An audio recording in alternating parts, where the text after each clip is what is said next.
ഒരു പ്രോപ്പർട്ടിയുടെ എഗ്രിമെന്റ് തയ്യാറാക്കുമ്പോൾ എഴുതേണ്ട വിധം.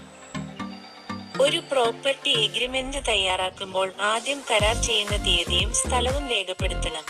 തുടർന്ന് വിൽപ്പനക്കാരന്റെയും വാങ്ങുന്നവന്റെയും പൂർണ്ണ പേരും വിലാസവും വയസ്സും തിരിച്ചറിയൽ വിവരങ്ങളും എഴുതണം. അടുത്തതായി സ്വത്തിന്റെ പൂർണ്ണ വിവരങ്ങൾ ഉൾപ്പെടുത്തണം.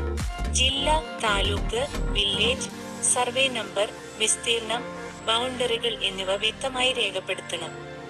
സ്വത്ത് സംബന്ധിച്ച പഴയ രേഖകളുടെ വിവരങ്ങളും ചേർക്കുന്നത് സുരക്ഷിതമാണ്. ശേഷം പ്രോപ്പർട്ടിയുടെ മൊത്തം വില അക്കത്തിലും വാക്കുകളിലും എഴുതണം. അഡ്വാൻസ് തുക എത്ര നൽകിയിട്ടുണ്ട്, ബാക്കി തുക എപ്പോൾ എങ്ങനെ നൽകുമെന്നതും വ്യക്തമാക്കണം.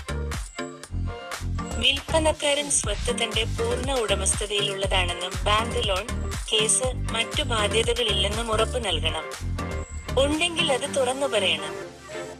രജിസ്ട്രേഷൻ എത്ര ദിവസത്തിനകം നടത്തണമെന്ന് രേഖപ്പെടുത്തണം. സ്റ്റാമ്പ് ഡ്യൂട്ടി നിയമപ്രകാരം അടച്ച് സബ് രജിസ്ട്രാർ ഓഫീസിൽ രജിസ്റ്റർ ചെയ്യണം. കരാർ ലംഘനം സംഭവിച്ചാൽ എന്ത് നടപടി എന്നത് വ്യക്തമാക്കണം. അഡ്വാൻസ് നഷ്ടപ്പെടുമോ, തിരികെ നൽകണമോ തുടങ്ങിയ വ്യവസ്ഥകൾ എഴുതണം. അവസാനമായി ഇരുപാർട്ടികളും സാക്ഷികളുടെയും സാന്നിധ്യത്തിൽ ഒപ്പിടണം.